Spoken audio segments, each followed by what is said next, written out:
take a moment to thank our sponsor, CatchMark Technologies. If you're looking for technical support, structured cabling, cybersecurity, or digital marketing, they're your go-to team. With tons of experience, they will guide you through all of your technical problems.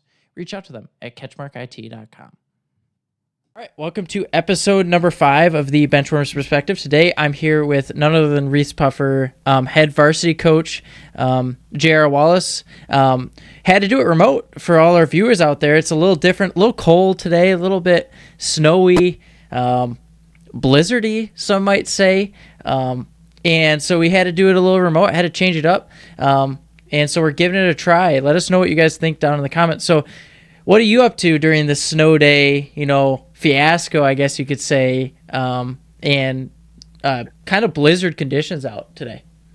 Well, I mean, it falls at a crazy time, right? You're right in the middle of the season, and we just finished our semester on Friday. So the guys, and then we had MLK Day off on Monday, and then now we haven't had practice, for a couple of days, just being out the building. So on one hand, I was under the weather a little bit during the weekend, so it helps to get back in form with that. But as far as basketball goes and coaching, want to be in the gym with our guys and helping them get better.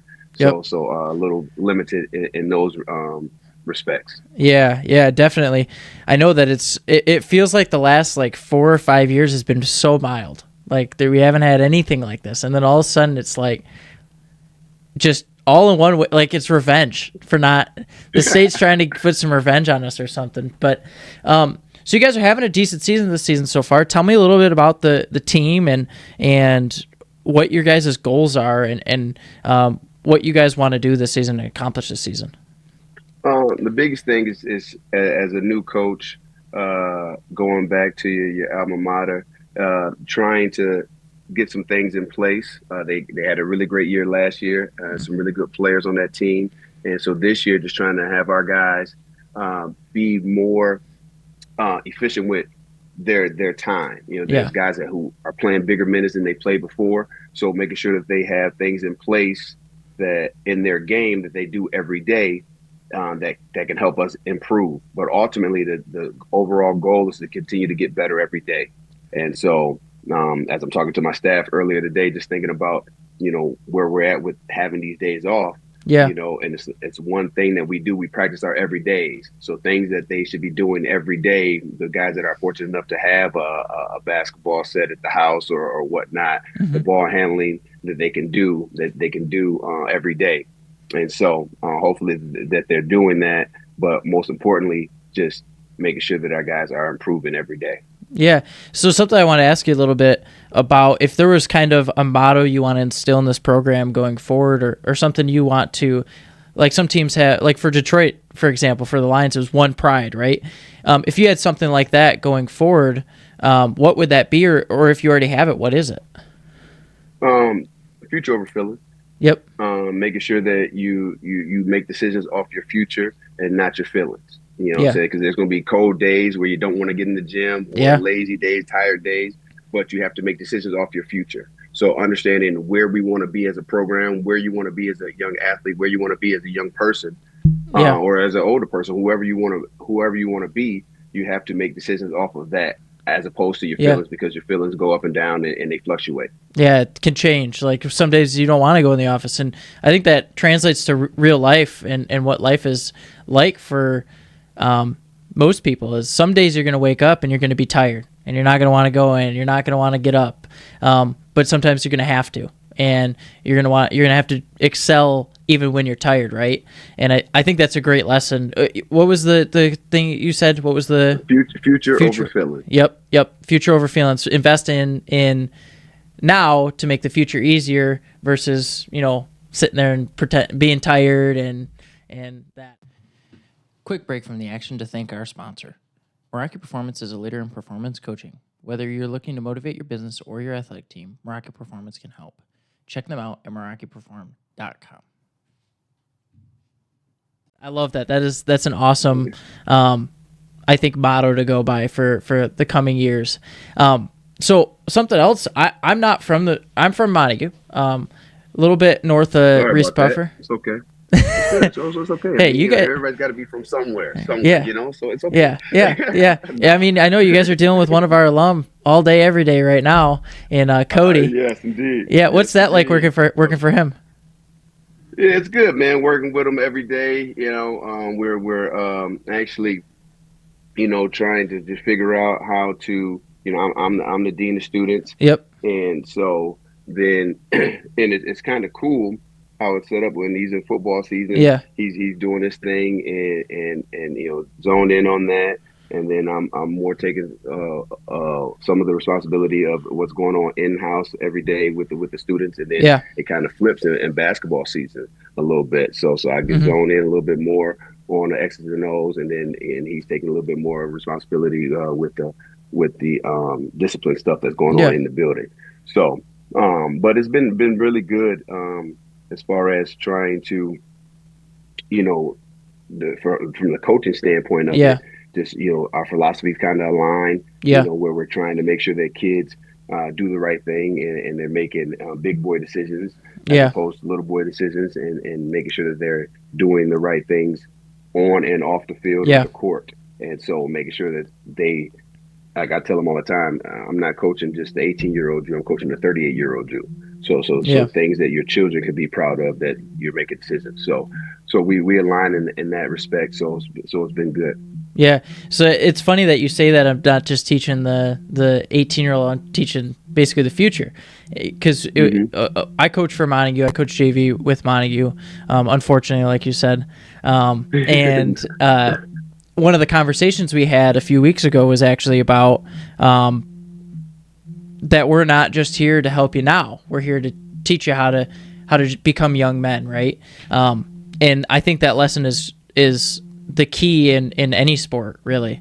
Like, if you, as a coach, your job is not just to help these kids be prepared to be athletes or prepare them for if they want to go in college and play a sport, right? It's to teach them how to be young people and how to through the lens of sports, right? And I think that's one of the great things about being a coach is that you get to teach that. You get to explain that in a way. And the way we did it was by saying, what does great look like? And that's something we at CatchMark say a lot too, is what does great look like?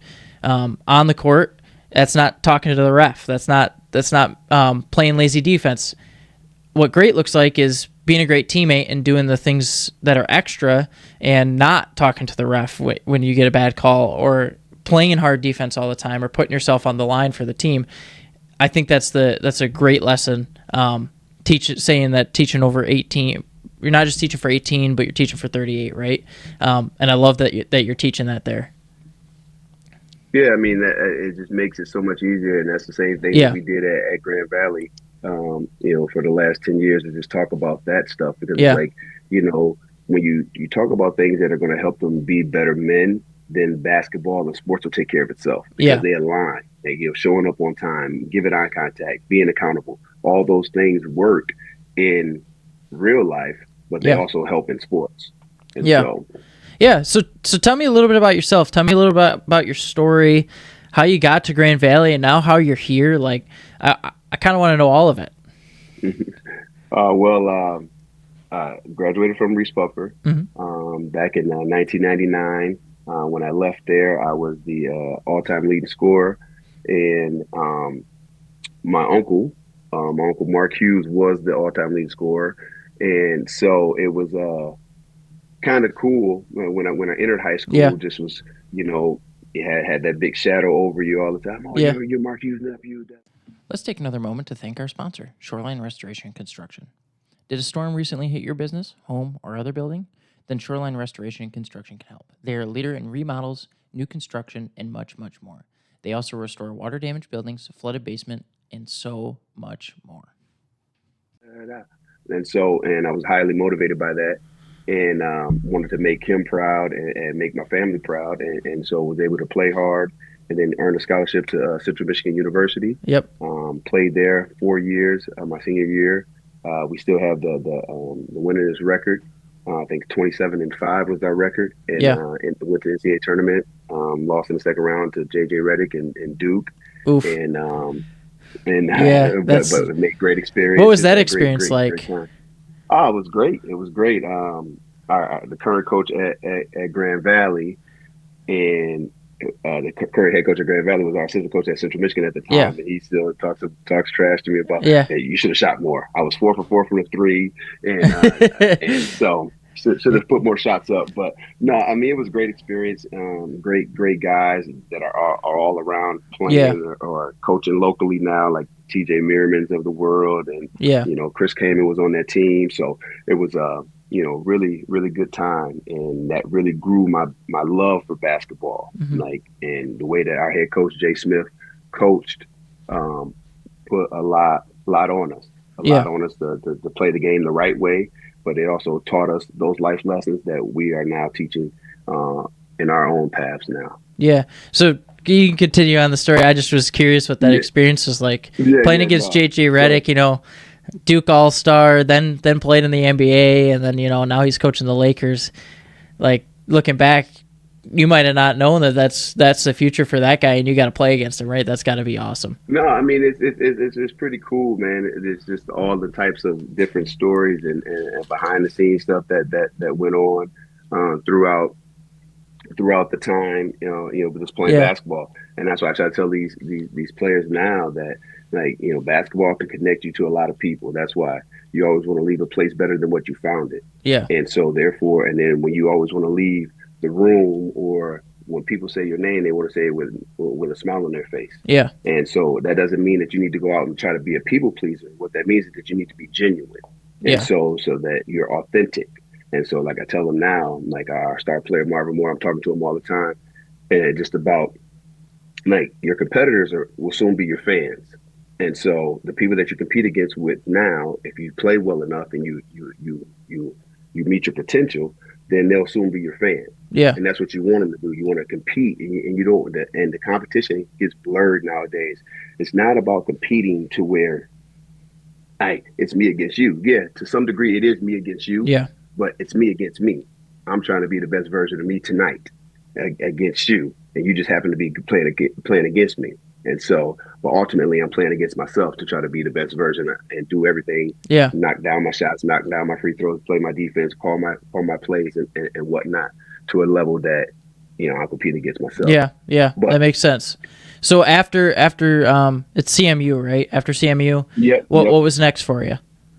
After CMU, I was able to go play overseas for 8 years, and so played in places like Argentina, Venezuela, Spain, and so all Spanish-speaking countries. And so it was a great experience. I was able to win three championships, and so just a fun time Yeah. to see the world and experience the game of basketball in a bunch of different ways, Yeah. and open your eyes up to the world itself. And so many fun stories and things from that space as well. And Yeah. because now what we're seeing in the NBA now, the 5-out game, and a lot of you see Jokic and all Yeah. those guys now that are playing. I was playing against Marc Gasol when he Yeah. was young, Marc Gasol in Spain, and so just being able to see how those big men play the ball and how they position this basketball that Yeah. we're seeing now in the NBA. Yeah. So How much do you think positionless basketball can be attributed to EuroLeague and things like that? I think a lot of it is, because you sit there and you're able to see how the Dirk Nowinskis of the world Yeah. are. I'm not just because I'm the tallest doesn't mean I need to have my back to the basket. Doesn't mean I need to Mhm. be down, the 5-man running the floor or setting Yeah. screens and whatnot. And so, and able to shoot the ball, or Yeah. having a 7-footer like KD, Yeah. do what he does. What I'm saying, with the ball handling. So, but hopefully it's teaching everyone Yeah. that you need to be talented with the basketball, whether you are this 5-year-old that's the tallest 5-year-old in your class, or your fifth grader, or however it looks. You need to make sure you can handle the ball. You need to make sure that you need to sit down in the defensive stands and not just be, you stay at this area on the block, and you have to ask for the ball or set screens and whatnot, because basketball is a positionless game Yeah. for sure. Yeah. Yeah. So just out of curiosity, what does a day-to-day look like for a guy who, or for somebody who wants to play in the EuroLeague or wants to go play overseas like that? What did day-to-day look like for you? Like when it comes to training and practice and things like that? Yeah. It was you get up at 9 o'clock, like you're in the gym at 9 o'clock. So for me in Spain, I'll take you through a day in Spain. So get up, I'm in the gym at 9 o'clock, and that's just the individual workout, getting shots up, ball handling, by myself or with one or two teammates. And then typically at 11 o'clock we have a team practice. So team practice, everybody's taped, ready to go up and down, going through the game plan. That's about a 2 hour event. And then after that, there is the weight room. And so, in Europe at that time, a lot of times they're really getting into the yoga stuff and really into that. So it was a lot of weightlifting, like we do in the weight room, but then it was a lot of stretching done with it, and then the weights, light weights with the stretch. So that would be that. And so that's about 1 to 2 o'clock. Then in Spain, there's always siestas. So you take a nap in the middle of the day. This shuts down Yeah. for 2 hours. So that was great. Great. You get a guaranteed nap in the middle of the day. But before then, you're getting the lunch in and getting the meal in, and then you're taking the siesta.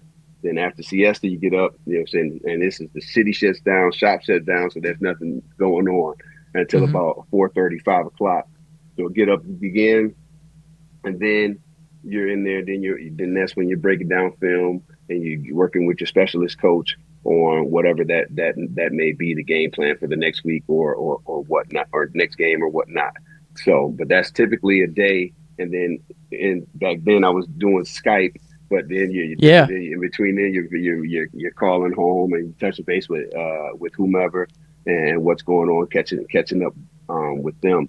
But that's typically a day. And now if I was doing it, pretty much be the same. But then in between, now with FaceTime and different things like that, you're so much connected, so much more connected to being able to have whatever your side businesses or side hustles going on, setting up to be back in the States.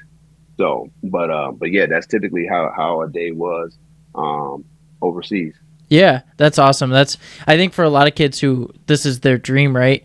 That's such great insight to give them because they don't know what it's like to play over Spain or even what the culture's like over there. And the siestas thing you mentioned, a lot of kids don't know that in Spain they take naps in the middle of the day. I knew that, but I don't think a lot of people know that. I think a lot of people would wish that we did that here, but we don't, unfortunately. And then I think that's just good insight to give these kids who really want to go down this path, really want to pursue that, and are really thinking about it. So after Spain and after being overseas, what was next? Did you come back right away and start coaching? Yeah. No, I came back, and then I was actually, it's a strange, unique story how I got into coaching.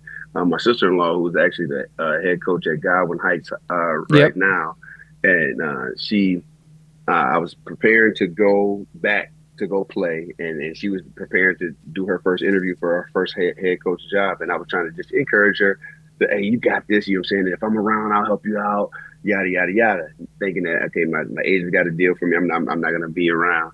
And the deal ended up falling through, and so then after I got the call that I'm not going to go overseas, and I was going to be done playing, and then she hit me up. She's like, I'm sorry to hear about your deal, but now you can help me out.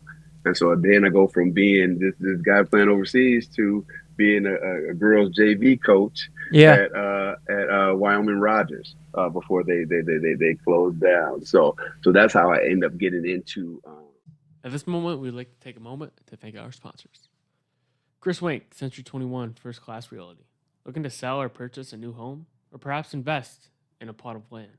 Chris Wink with Century 21 First Class Realty is your go-to expert. As a leader in West Michigan real estate, Chris brings unparalleled knowledge and dedication to every transaction. Don't wait. Call Chris Wink today at 616-414-5420 and take the first step towards your real estate dreams. Century 21 First Class Realty, your trusted partner in West Michigan property.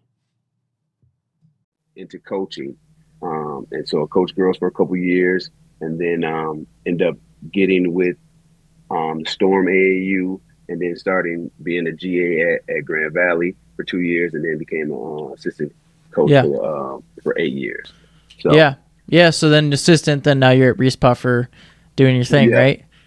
yes, indeed. Yeah. How much different is the community, or how does it differ from the college aspect at GV to now I wouldn't say a small community, because Reese Puffer isn't necessarily a small community like Montague or Whitehall or somebody in the lower West or upper West Michigan would be, but they are a small community in terms of like Grand Rapids and that kind of medium-sized community. What's the difference between that and GV?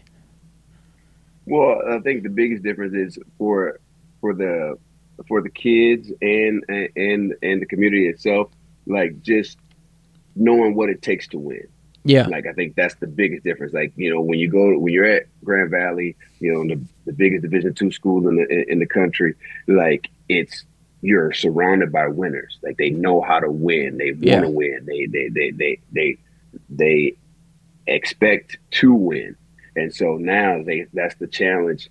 Now is to show them how to win, and then make sure that they know what it takes to win. Yeah. Because there's a lot of decisions that, like, when people say when people say yes to something, you're saying no to 1,000 things. Yep. And so that's the challenge. Like, okay, yeah, I want to be great.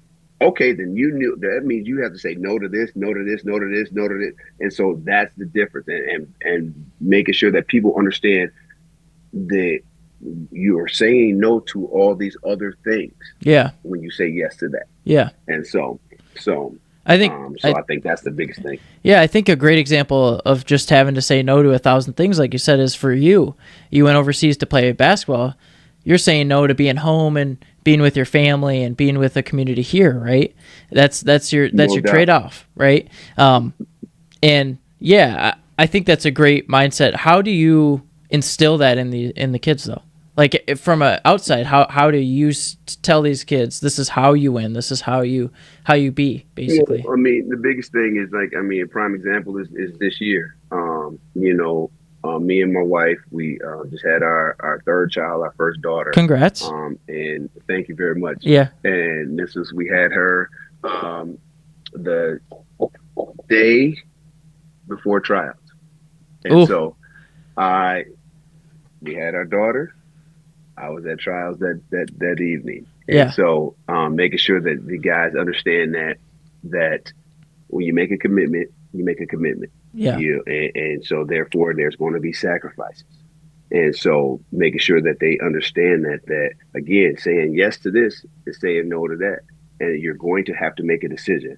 And it's the price of discipline or the price of regret. Yeah. Which one you're trying to pay. Yeah. And so, but no, just giving them prime examples of that constantly. And because a lot of stuff is, especially for this generation, it's like you can tell me something, but they are very image rich. Yeah. And so they need to see it. They need to see it. And so when they see it in you, when they see you doing something, they see you showing the sacrifice. And then that gives you more cachet, but also gives them more buy-in to believe who you are. And so, and again, a lot of times teachers or coaches think that just because I have this seat, that I have this title, that you deserve that. You deserve that respect. And to some degree you do. But ultimately, saying, in order to get anyone's attention, anyone's buy-in, then you have to earn that. And us as coaches or teachers or mentors, we have to make sure that we're constantly connecting with these kids so that they can see where you're going and where you're trying to take them. You have to be genuine. And so you have to be. You have to be. Otherwise they see through it, because they see so many false people and so many false things on their phones and seeing so many fake things and so on and so forth. So it's rarer in life to be genuine. Yeah. And so therefore, if we could be authentic, then it's easier for them to see and follow. Yeah. Yeah. So somebody you mentioned already once today was Marvin. You guys' kind of number one guy. How he's having a great season thus far. How is it having a guy like that who's just able to go out there and basically get a bucket when you need one most of the time. Yeah, I mean it's fun. It's fun. It's fun. And again, like when I took the job, I told everyone my love language is challenges. Yeah. And so it's good that Marv accepts the Yeah. challenges that I give him. And so that's one thing that's going to help him to be the best version of him. Yeah. Again, like I told him, we sat down and we looked at everything, his grades and who he is as a player and who he is as a person, and all things are great.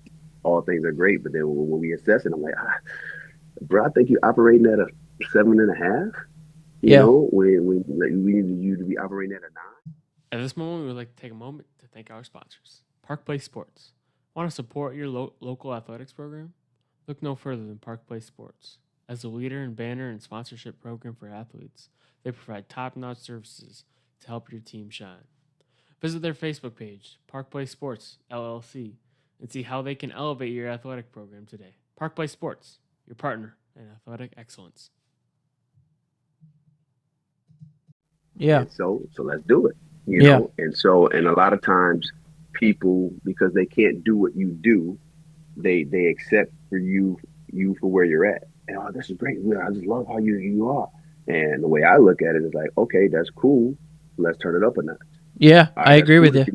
That's cool that you made 5 in a row, but let's see if we can do 7. Yeah. And in this sport and in his position, like I did that. So Yeah. let's do this. You know what I'm saying? And so it's been refreshing to have someone to be able to pour into that way. Yeah. And to build on with it, and hopefully he'll continue to grow and we'll continue to be better for it. Yeah. Does he remind you a little bit of yourself as a younger player? Yes, he does. You know what I'm saying? He's Yeah. He does some really cool stuff, and he's a combination between me and my brother Jerry. Yeah. And it's because he's quiet like Jerry was at times, and that's one of the things that I'm challenging him on, just to be a little bit louder, be a little bit more assertive. And so they have to feel you. They have to feel your voice. It's hard for people to lead if they don't know your voice. Yeah. And so that's one of the biggest challenges for him. And I tell him all the time, Jesus wasn't just a lamb; he was also a lion. So I need you to be a lion at times. Yeah. Yeah. So, yeah. Tell me, last few questions here. Tell me a little bit about some of your favorite memories of just basketball of this season, and stuff like that. This season, great memories thus far. Definitely the first win. Yeah. My first win came at Cornerstone. It was the first time right before Christmas break.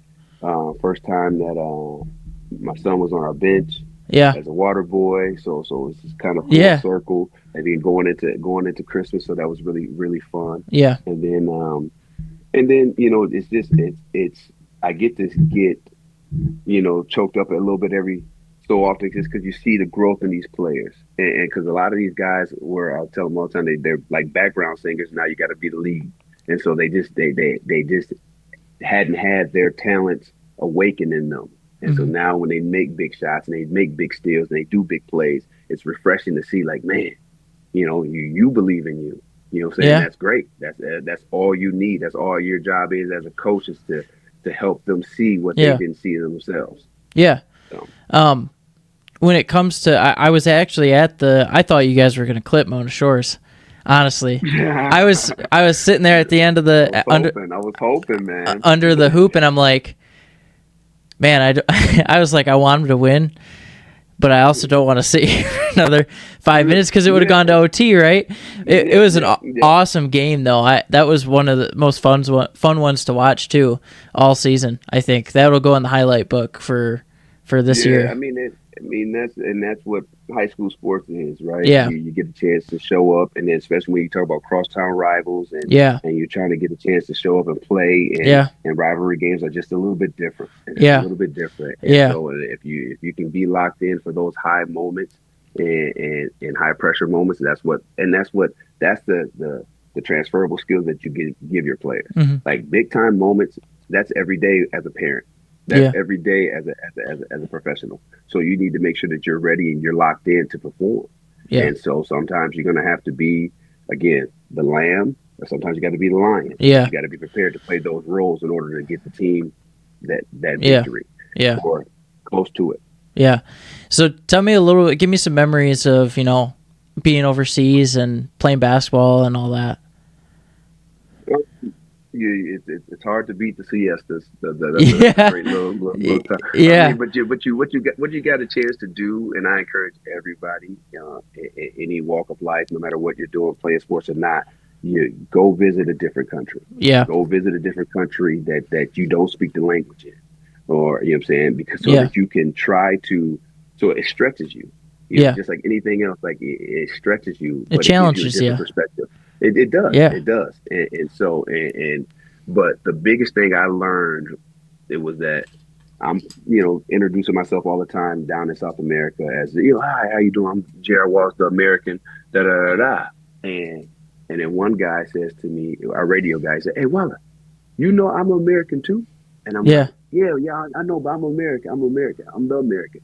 And he's like, no. He's like, you North American and I South American, but we both American. And I'm like, great point.